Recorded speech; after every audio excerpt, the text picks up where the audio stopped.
আসসালামু আলাইকুম, সবাইকে স্বাগতম জানিয়ে আরও একটি নতুন পর্ব নিয়ে চলে এসেছি।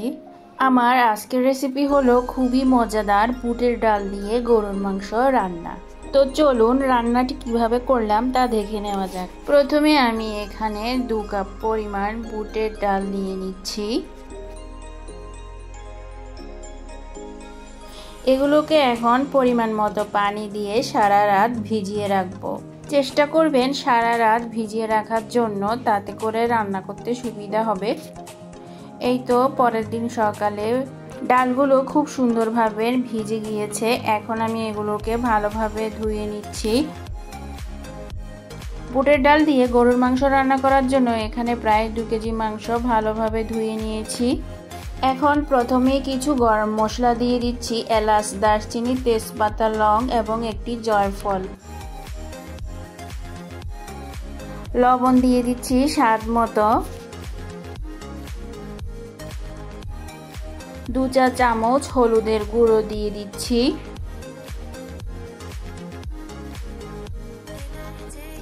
1 চা চামচ উঁচু করে মরিচ গুঁড়ো দিয়ে দিচ্ছি। 2 চা চামচ জিরা গুঁড়ো দিয়ে দিচ্ছি। আমার এই জিরা গুঁড়োর মধ্যে ধনিয়াও রয়েছে, তাই এক্সট্রা করে আর ধনিয়া দিচ্ছি না। দিয়ে দিচ্ছি 2 টেবিল চামচ রসুন বাটা, 2 টেবিল চামচ আদা বাটা দিয়ে দিচ্ছি।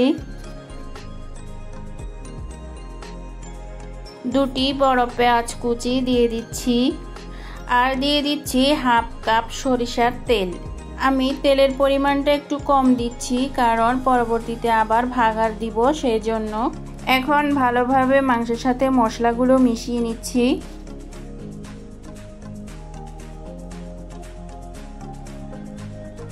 মিশিয়ে নেওয়া হয়ে গিয়েছে। এখন চুলার মধ্যে বসিয়ে দিচ্ছি ঢাকনা দিয়ে, আগুন একদম হাই হিটে রেখে এবং বলক আসার জন্য অপেক্ষা করছি। কিছুক্ষণ পর বলক চলে এসেছে। এখন আমি মাংসগুলো ভালোভাবে নেড়েচেড়ে দিচ্ছি।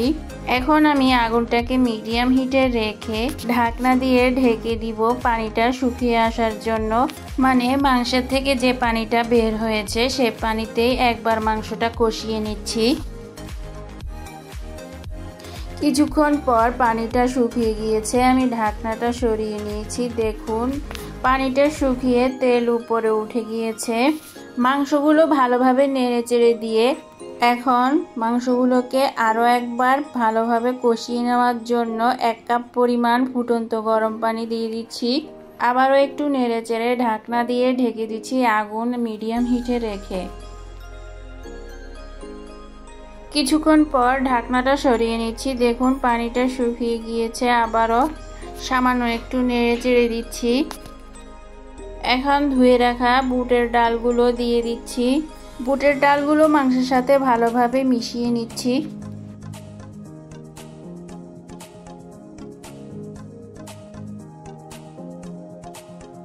এখন বুটের ডালগুলো মাংসের সাথে আরও একবার কষিয়ে নিচ্ছি 1 কাপ পরিমাণ ফুটন্ত গরম পানি দিয়ে। আগুনটাকে মিডিয়াম টু লো করে ঢাকনা দিয়ে ঢেকে দিচ্ছি পানিটা শুকিয়ে আসার জন্য।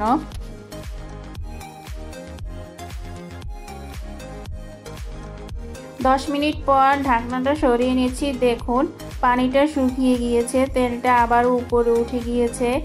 এখন ভালোভাবে নেড়েচেড়ে ঝোলের পানি দিয়ে দিচ্ছি, প্রায় 3 থেকে 3.5 কাপের মতো। ডালের তরকারিতে একটু বেশি পরিমাণ পানি লাগে, কারণ চুলা থেকে নামানোর পর পানিটা অনেকটা শুকিয়ে যাবে।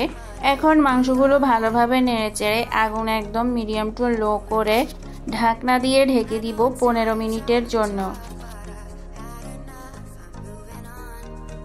15 মিনিট পর ঢাকনাটা সরিয়ে নিচ্ছি।